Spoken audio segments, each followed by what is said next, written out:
Any ones we want to add to this? Rich, Jim? I just, maybe I missed it, but did we miss both short and long? Oh, I'm sorry. I thought I did that. I didn't. So did I not do that? No. I'm sorry. I apologize. Thanks. Good catch. So let me come back to that. Thanks, Jim. Both short and long, this is the third from the bottom. Both short and long-term thinking should guide site selection and building design. Joe? Yeah, that to me, I was going to raise that myself, because that sort of is somewhat contradictory, because it opens the door for a much broader viewpoint of what's going to happen, of what's going on in the town. And, you know, from my perspective, you know, I sit on the Board of Finance, you know, it seems to me there should be a financial component here as a guiding principle as well. And the reason I say that is because directionally, we're in 6 years, we're going to have 1,000 less students than we have right now. And you know, in addition to that, in that same time frame, we're slated to spend upwards of $10 million to rehabilitate the Hawley School. So, you know, when you take those two things into consideration, you know, are we setting ourselves up for a situation where we're building perhaps one brand new school without any considerations of the overall space needs of the town, and then a few years from now saying, geez, why do we do that? You know, we maybe should have put a couple of schools together. And so I'm interested to see what the various sites are, because maybe that broadens our scope later on. But I think there's room for another principle here, is why I guess I'm... About financial? Yes. And, okay, other thoughts about this? No, I just would second it, though. I mean, I think it's almost irresponsible not to have a financial component on this. Okay. And I don't care who pays for it, if it's the state or the federal government or whatever. I mean, it's our money as citizens. Okay. So I think it's got to be added. Other thoughts? Yeah, Do we John? know who's paying for this? Do we know who's paying for this? Well, we think we know, John, but that's always, I think, tinged with uncertainty. Yes. Until we have a final commitment and we actually have contracts and that kind of stuff. I think it's always questionable, even though we know all of us heard the same commitments over and over again, particularly in that first 6 weeks or so after December 14. And each of our state legislators and the federal delegation also committed those resources.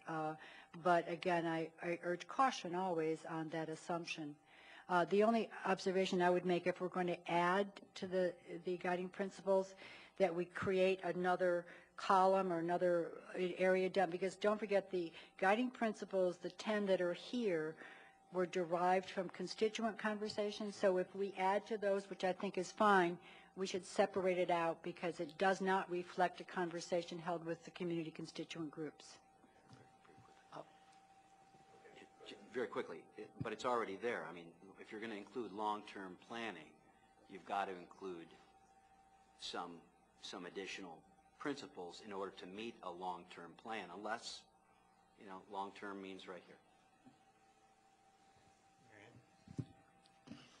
I think there's a difference between including a long-term thinking and making a decision here as a group that we're going to close another school. I think those can be potentially two different things. You know, a component of long-term planning might be, you know, we may not want to build a school in an area that doesn't have city water because that doesn't make sense if we're planning a school for 50 years. Another component of long-term planning, you know, might be, let's build a school that's similar in size to what we had before, because we know in X number of years we're going to have less kids, and that will give us room to make changes 5, 6, 7 years forward, which is part of long-term planning. It doesn't mean we have to make our decision today, I don't think, based on all of those things. I also, while I think, you know, whether or not we pay for it through state, local, or federal funds, it is still something we're going to pay for, so I can understand the concern about funding. But I don't think that should guide our decision. I think we need to make a decision that's right for the community, and then, and right for the community in terms of what's good for our children and going forward in the long term, and then figure out a way to make that work. And, Jim?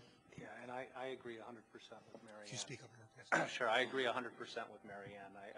If we're going to talk about some long-term potential benefit, that's great. But if we're going to put in this agenda or in this work, are we going to close a school or are we going to build a school because our intent is to close a school?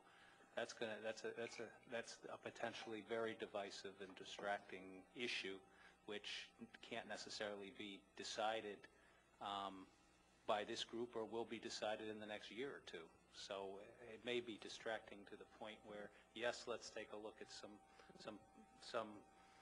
things like Mary Ann said with respect to some long-term planning, but I certainly wouldn't want to start making decisions based on closing schools and what have you, because then I could see that we may come to no consensus.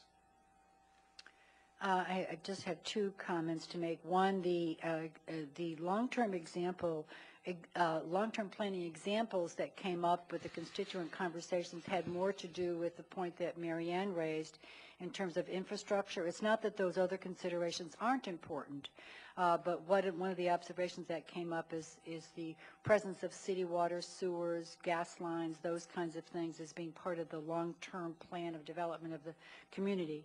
But again, it doesn't exclude other considerations. The second thought is that when we're looking at the site options, we might want to revisit that space needs plan of the Board of Education and say what was determined 2 years ago in that space needs plan, and can we find a response to this problem that is in alignment with that plan. So I don't think it's going to be inconsistent. So I think we can do that when we look at the options. Mm-hmm.